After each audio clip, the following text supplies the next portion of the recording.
लगातार यूपी में अपने पैर पसार रहा है। बीते वर्ष कोरोना ने देश में भयंकर तबाही मचाई थी। उत्तर प्रदेश ने जो भयानक मंजर देखा और त्रासदी झेली है, उसकी यादें आज भी लोगों को हिला देती हैं। लेकिन भाजपा मंत्री और उनके नेताओं से कोरोना की दोस्ती है। रैली में जुटी भीड़ और नेताओं के चेहरे पर मास्क नहीं दिखता है। हाथरस में बिजली मंत्री श्रीकांत शर्मा विपक्ष पर हमलावर दिखे, लेकिन कोरोना से बचाव के लिए योगी सरकार की गाइडलाइन से वो कोसों दूर रहे। हाथरस में भाजपा युवा सम्मेलन में भाग लेने वाले मंत्री के स्वागत में बिना मास्क की उमड़ी भीड़ पर उनके मुंह से एक शब्द भी नहीं निकला। मानो मंत्री जी स्वीकार करते हैं कि कोरोना चुनावी रैली में नहीं आता। जिन्होंने इकट्ठा होकर देश को आजाद कराने का जो संकल्प लिया था, तमाम लोगों ने अपनी कुर्बानियां दी। हमारे क्रांतिवीरों ने अपनी कुर्बानियां दी और यह देश आजाद हुआ। आजादी के समय जो सपना देखा था, एक स्वावलंबी भारत का, एक संपन्न भारत का, एक खुशहाल भारत का, एक सर्वसमावेशी भारत का, बिना भेदभाव के भारत का, बिना ऊंच नीच के भेदभाव के भारत का, एक मजबूत भारत का, वह संकल्प लगातार उस पर काम होता रहा मित्रों। लेकिन अगर तेज गति से उस पर काम शुरू हुआ तो आदरणीय नरेंद्र भाई मोदी जी के देश के प्रधानमंत्री बनने के बाद शुरू हुआ। 2014 का पहले का भारत आतंकवादी आते थे, अपनी योजना से शहरों का चयन करते थे, अपनी योजनाओं से रेलगाड़ियों का चयन करते थे और योजना के मुताबिक आतंकवादी हमले होते थे।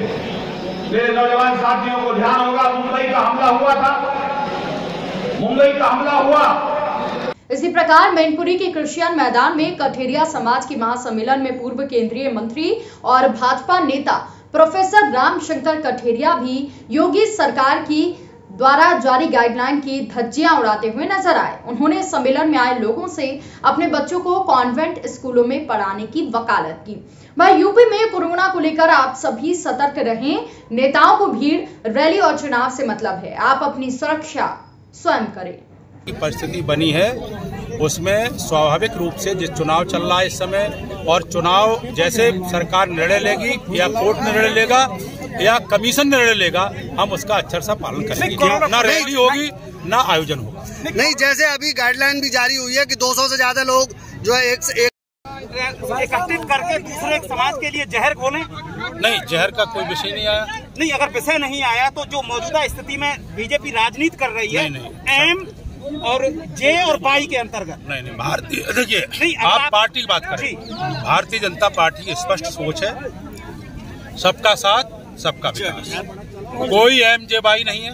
भारतीय जनता पार्टी जो हिंदुस्तान के लिए काम करती है, कोई भी दल है, कोई भी व्यक्ति है, कोई भी समाज है, वो भारतीय जनता पार्टी के साथ है। और भारतीय जनता पार्टी का हमारी जितनी भी केंद्र सरकार की, प्रदेश सरकार की योजनाएं हैं, हर वर्ग के लिए, हर जाति के लिए, हर धर्म के लिए। शिक्षा के जिलों में जनसभाएं कर चुके हैं, जिला के सम्मेलन कर चुके हैं, और अब चूंकि आचार संहिता लगने वाली है और चुनाव के बाद हम इस तरह के सामाजिक जागरूकता की दिशा में और इसी तरह के सम्मेलनों का आयोजन करेंगे जिससे समाज में जागरूकता हो।